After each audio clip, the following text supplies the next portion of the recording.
Hello, I'm back. I went and got my stuff together. Try and get my um, thoughts back and remembering back to the practical dream interpretation tools that I learned. Okay, so I did go on the internet and I looked up a few others that I wouldn't follow, but they're good ideas. The first one says God communicating through dreams, tips for interpreting your dreams biblically. Um, so this is geared to, going to the Bible and using some scripture. The way I learned um, in interpreting dreams through the Bible was not this way. It didn't tell me to go look up scriptures or anything like that, okay? But this may help you. Number one is to listen. Be receptive before the dream even occurs. Job 33 says, "For God speaks in one way, and in two, though man does not perceive it. In a dream and a vision of the night, be willing to listen and open to whatever dreams may come your way." So that doesn't tell me how to process it. It doesn't tell me how to figure out what it means. So, number two, acknowledge God's presence. In Genesis 28, Jacob had a dream about angels climbing and descending a ladder that reached to heaven. When he awoke, he thought, "Surely God the Lord is in this place, and I was not aware of it." So that's a very good example of how our dreams, like we can know what it meant right away or what it meant to us. They say, write it down. In Habakkuk 2, God instructed the Israelites to write down the revelation and make it plain on the tablets. 4 is ask, like asking God. And 5 is looking for symbols, and I did mention that, looking for symbols. We'll get more to that in a few minutes, okay? This is not biblical. This I got from a spiritual dream thing. And you got to remember that if they're saying spiritual, that it's not necessarily aligned with God. Okay, here we go. It says to interpret dreams spiritually, consider the emotions and symbols present in the dream, as they may hold deeper meanings related to your life or spiritual journey. Reflect on the context of the dream and seek guidance through prayer or consultation with a spiritual advisor for further insight. That's where I would draw the line. I wouldn't go to anybody else like a spiritual advisor. God and Jesus are my spiritual advisors. Types of dreams, prophetic, which is like predict the future events or situations, and often a message from a higher power or intuition guiding you. So another flag for me is they say a higher power. They don't say God. And so that may not be in line with God's will too. So be careful what you're taking in. 2, healing dreams that help you confront and heal emotional wounds. And could be that means a signal from your soul to address pain or unresolved issues. Visitation dreams, where loved ones appear that have passed away. That's a sign that they're offering love, comfort, or guidance from the spiritual realm. Okay, there's not a spiritual realm, there's heaven and hell. That's it. Lucid dreams, aware you're dreaming and can even control the narrative. A chance to explore your spiritual powers and overcome fears in a safe dreamlike state. Recurring dreams. What are they? One thing I wanted to mention on spiritual powers. any powers that we have comes from God, whether that's enabling to mother to lift a whole car by herself to get off of her child or whatever. Those powers come from God and are obviously the way our bodies are made with the adrenaline and things. But just remember, God instilled those in us. He knitted us in the womb, okay? So it's all got to go back to Him. Recurring dreams. They repeat same scenario or theme. A persistent nudge, this could be a persistent nudge from your subconscious or spirit guides. There they say it again, spirit guides. Throw that out. So from your subconscious or God to pay attention to unresolved life patterns. And if that's from God, just ask Him to reveal that to you, and He most certainly will. He loves you best. He knows you best. Okay, dream interpreting can feel like decoding a mystery.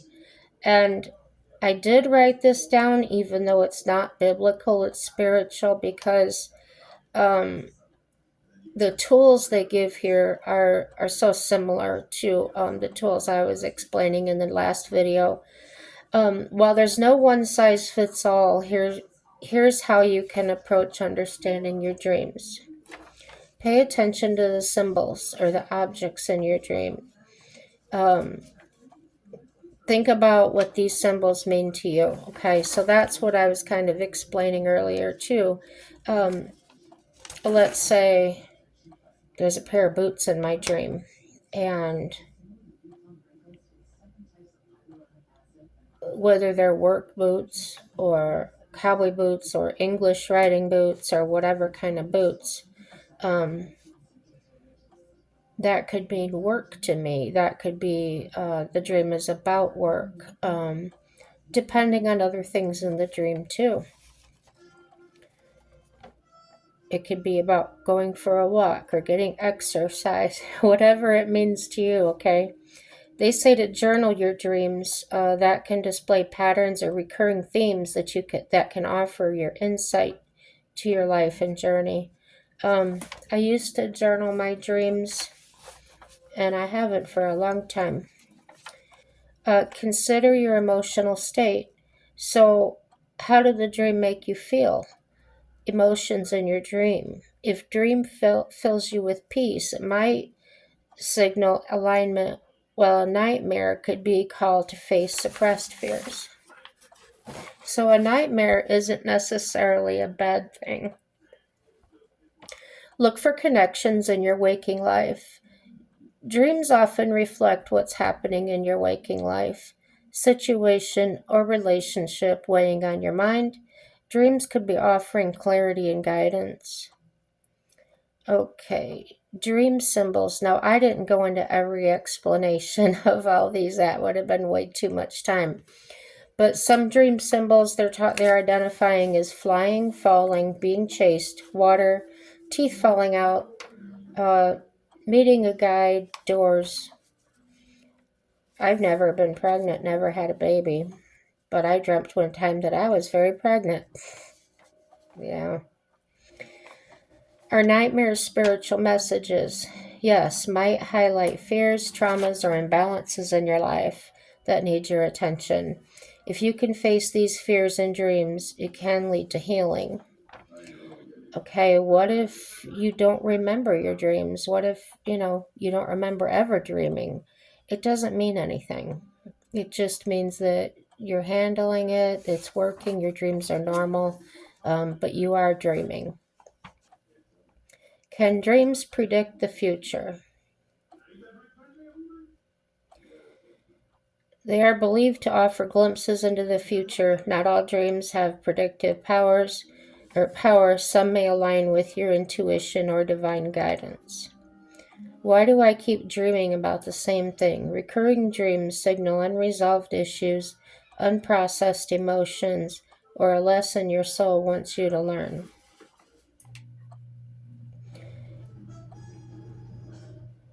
Write your feelings towards objects and people down.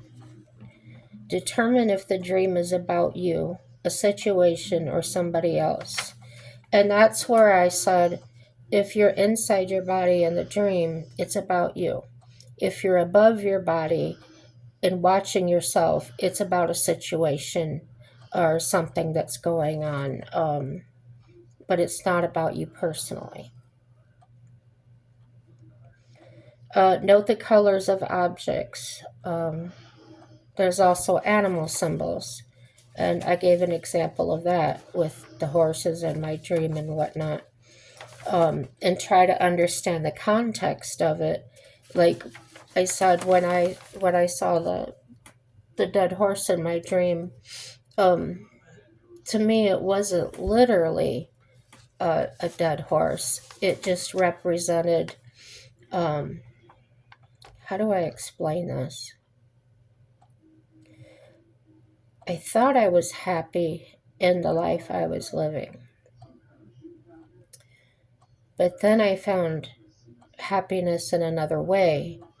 So when I had that dream, that animal represented to me that I had actually put all those things behind me and I was moving past it.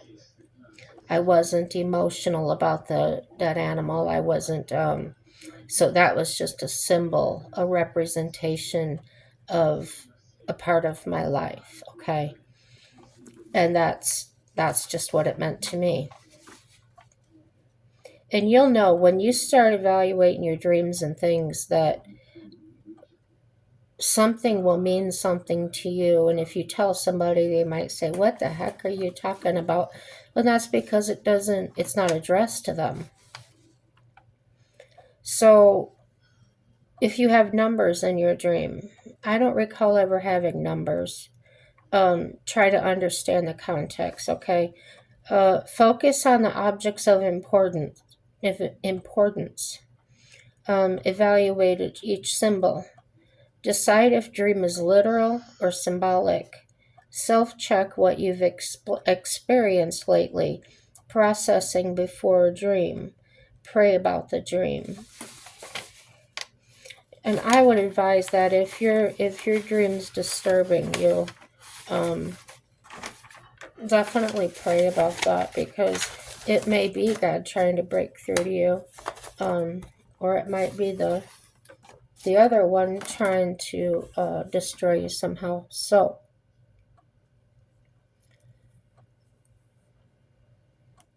remember, dreams are usually only a few minutes, even though it may seem like you were there the whole time you were sleeping. Time is different. So I did mention in the previous video about time travel, and then I rewatched it and realized I didn't explain what the heck I was talking about. I've noticed this. I don't know if it's a gift. I don't know. But here's what happens. I can close my eyes and I can just let my mind just relax. Clear my mind. It's I don't know if you call it a meditation. That's what it may be for some people. But I just try to just not think about anything, just be quiet. Sometimes to get to that level of relaxation, if I turn the radio on or the TV on to static, that white noise, just for a few minutes, I can't tolerate it a long time. But when I get my brain in just the timing just right with that static, I can just relax, hit the remote, turn it off, and go from there. And let memories come in that are going to come in. And when they do, and my eyes are closed, it's like being transported to that place and time. I can feel it. I can feel the air. I can smell the smells. And like I'm there in that moment.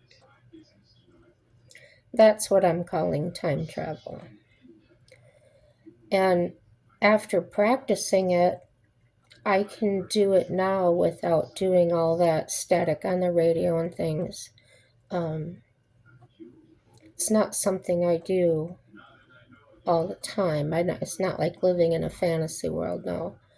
But when I start to feel really bad about something or sad, I can do that. That's my little escape. And I'm back with my first horse. I'm back with my parents when things were really good. They managed a Girl Scout camp with horses and stuff, and my dad taught Girl Scouts how to ride horses. And um, I can feel the sun. I can feel the dust on my face from the girls riding in the arena with the horses. Um, it's just beautiful. It's a lot of things that I haven't thought of over the years, um, but they're coming back to me so clearly, um, overriding the the bad memories that I've had in the last, I don't know, 15 years or whatever. Actually enjoying those moments that I probably didn't comprehend, like going to the fair, going different places, focusing on the good things that my mother did instead of the narcissistic things, the painful things. Um, I'm really seeing the good and finding happiness in those. I'm gonna tear up. No, I'm not. So I believe with this quote unquote time travel, I found a new level of healing that I don't know where else it could have came from, but God just bringing those. He keeps a book, and you're in that book, and just feeding me some good stuff. Yeah, it's good, and maybe it's from you guys praying for me. Those of you that do, I'm praying for you. Um, so yeah, all the symbols. Pay attention. If you remember in your dream, write them down. That's how I started. So if I was dreaming about different different dreams, but they seem to have the same pair of shoes in them, or shoes were in my dream, and I noticed them in every dream. I would write that down. If I was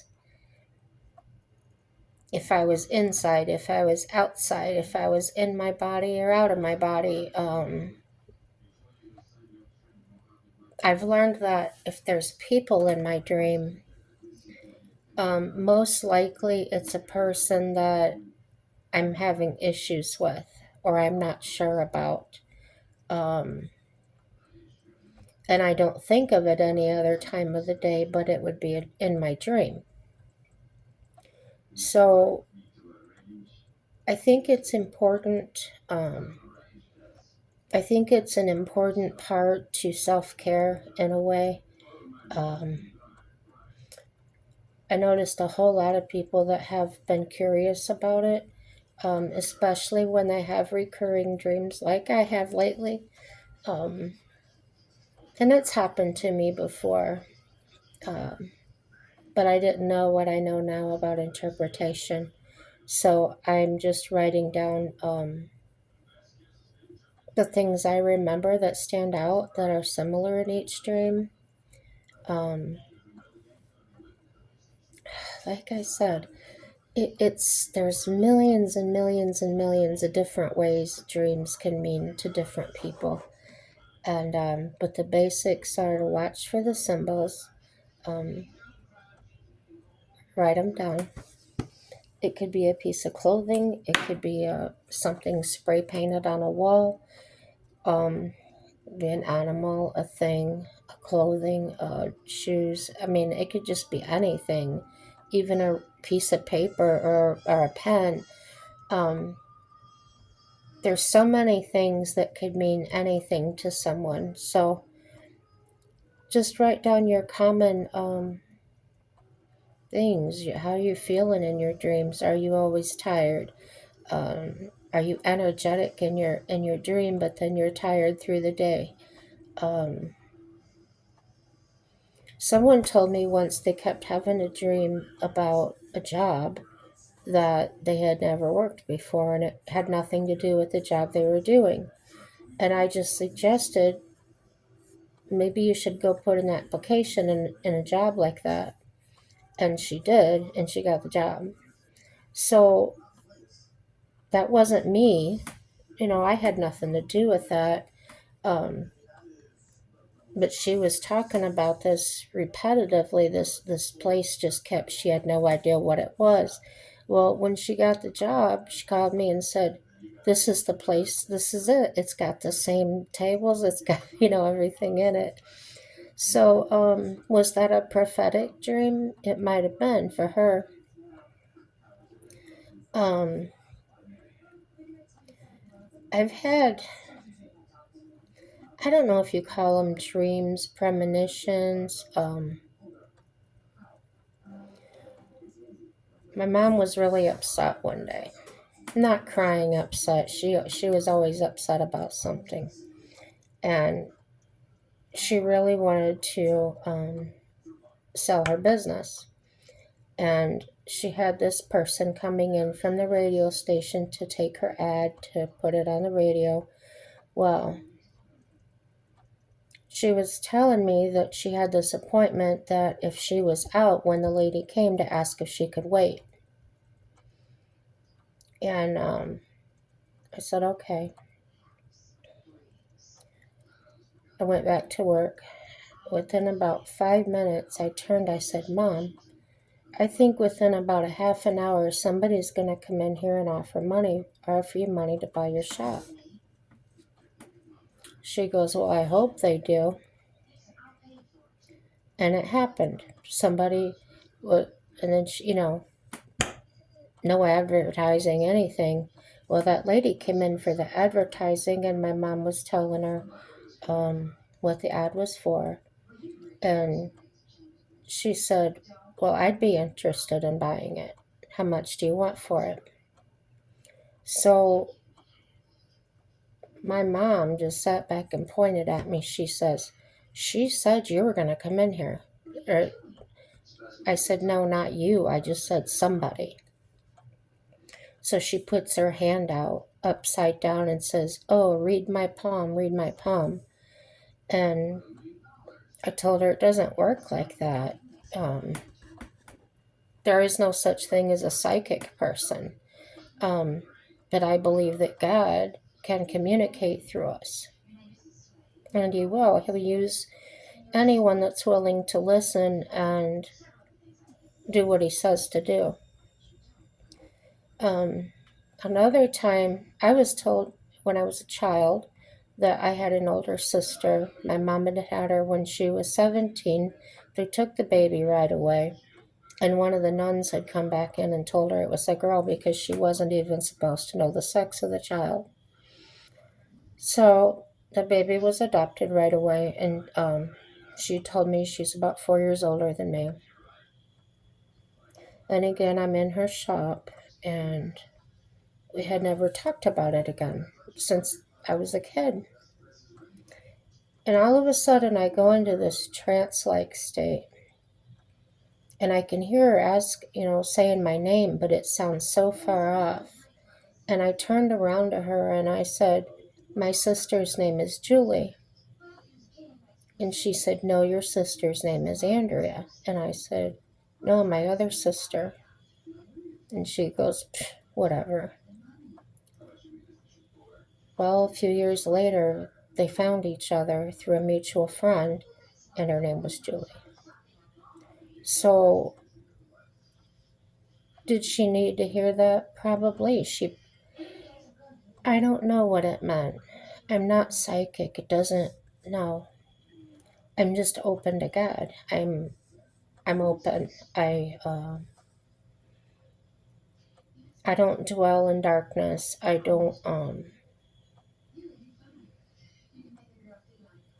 depression puts me in enough darkness. I don't want to be there. But yeah. There was another time where I started feeling very ill. I got a headache so bad I couldn't get comfortable. This was back in Indiana, and I started having flashes come into my head of something bad happening to my nephew. I couldn't see actually what was happening, but I felt it like I was there and my head hurt. I said something's happening, and I'm getting hysterical and I'm crying, and my husband says, no, nothing's happened to him. You just go in there and take a bath. Well, I get into the bathroom. I'm not in there in the tub, but a few minutes. And my husband brings my phone and says it's so and so, which was my brother's ex girlfriend. And she says, I can't get a hold of your mom. I've got to get a hold of her right now. And I said, well, what's wrong? And she goes, my friend called me that volunteers at the hospital and told me that my nephew was there. And I said, what happened? And she says, I don't know. He fell or something. And now I'm really upset. And I said, no, it's not an accident. It's not an accident. Somebody's doing this to him. And that helpless feeling and not knowing what it was or where it was happening was terrible. It was tearing me up. So, to shorten the story, what it turned out to be was his mom's boyfriend, and beat the crap out of him, gave him a brain bleed. Um, Nobody believed me when I said it was him that did it, and I'm on the phone. I'm not there. Um, and I got another vision in my mind of a handprint on his head. He was 10 years old. And the police were at the hospital and all these things going on because the man that did this his story was that my nephew had climbed up on top of the bar stool in the, one of the stools in the kitchen, and that he fell out. It flipped out from under him and it fell. And I started screaming in the phone, no, don't let him near him. Don't let him near him. He did this. And she says, no, no, no, the police have talked to him. We're standing out here smoking together. And I never felt so helpless as I did in that moment. I wanted to go up there. They told me, no, don't, just stay there. You're too upset. And I called my brother. I said, where are you at? He said, I'm sitting next to my son in the ER, or it was critical care. He was still in the ER, but it was in the whatever. And I said, I'm telling him what's happened to him. And I said, I just see his head being smashed into a wooden couch. And I had never been to his mother's house. I didn't hardly even see his mother. She signed off custody to my mother years before that. So,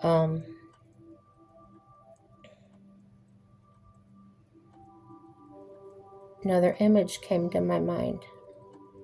And I said, look at his head. There's a handprint on it. No, Jennifer, they all think I'm crazy. So, I'm crying now, and I said, please, please, please look at his head again. And so he looked and he says, I gotta go. And I'm like, okay. So come to find out, he did see it, and there was the officer standing there. So they shaved his head there, and they put a bright light on it, and you could see the handprint, black and blue handprint, clear as day.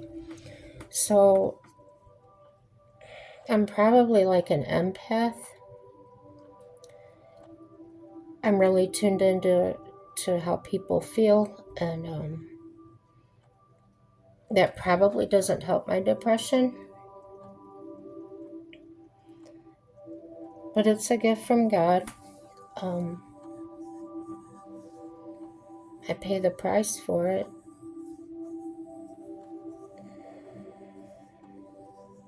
But yeah. Be open and listen and see. Ask God for His ears to listen and His eyes to see with, because ours will fail us and we can't see on our own all the time what the truth is. And if you're hearing things, but if you ask God for His ears to listen with, you'll hear the truth or the lie. And I really mean that. I can't describe what it's like. It's not like hearing a voice in your head. To me, it comes across to me as a different kind of sensation, and you like hear the voice, but it's not necessarily words. It's so hard. It's just such a tiny, you gotta listen for it.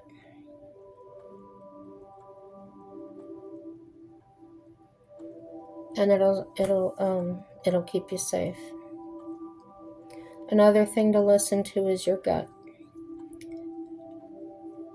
To me, your gut feeling is probably like the Holy Spirit that dwells within you. If you've opened yourself up to the Holy Spirit,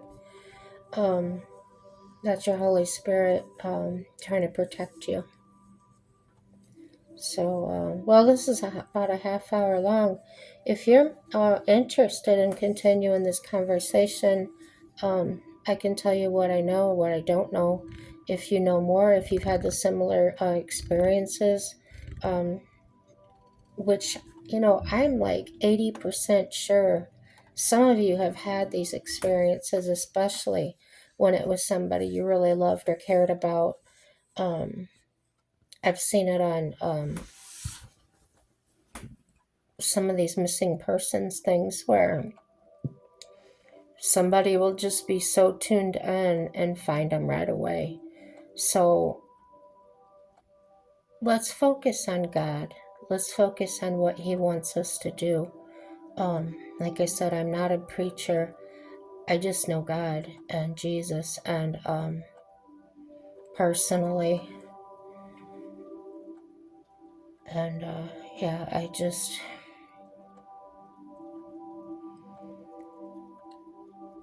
I want us all to end up in the same place.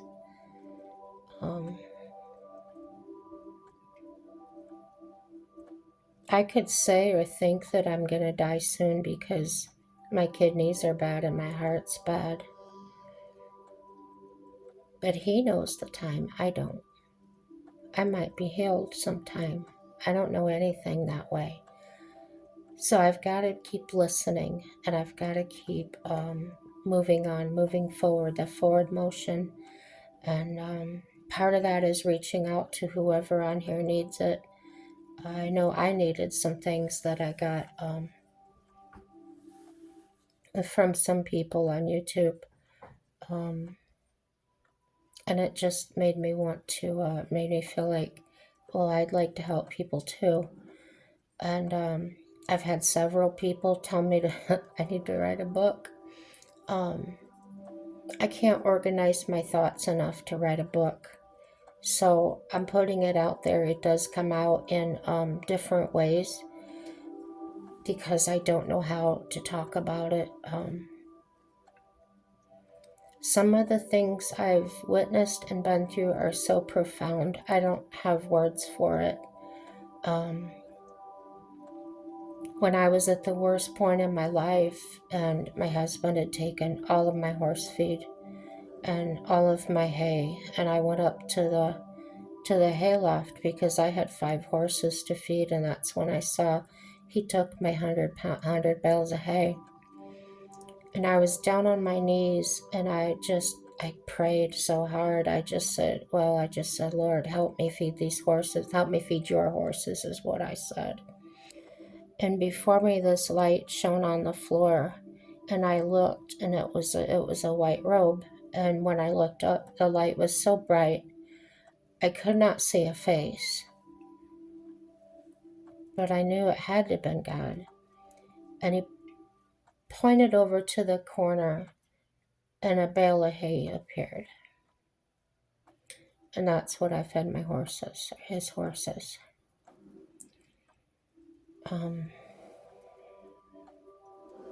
I didn't imagine it. The hay wasn't there already. It wasn't a dark corner.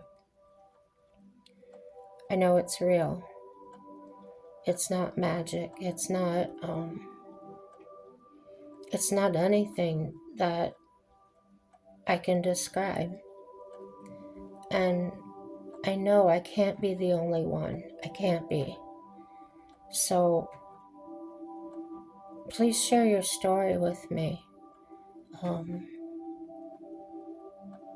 I'm hungry for that fellowship, that more people like that. Everyone else is good too, though. I'm not just about God. I'm a person. I'm a woman. Same as a lot of you are. I still have human emotions, and life is not easy. But it's better knowing that my Father's there. And when things are coming at me like that, I know He's there, and I can just step aside and take it up with my dad. So that's pretty cool. It's freeing. It's not my burden to bear anymore. So yeah, everything is good, guys, and I really want you to have a happy Tuesday. Bye-bye.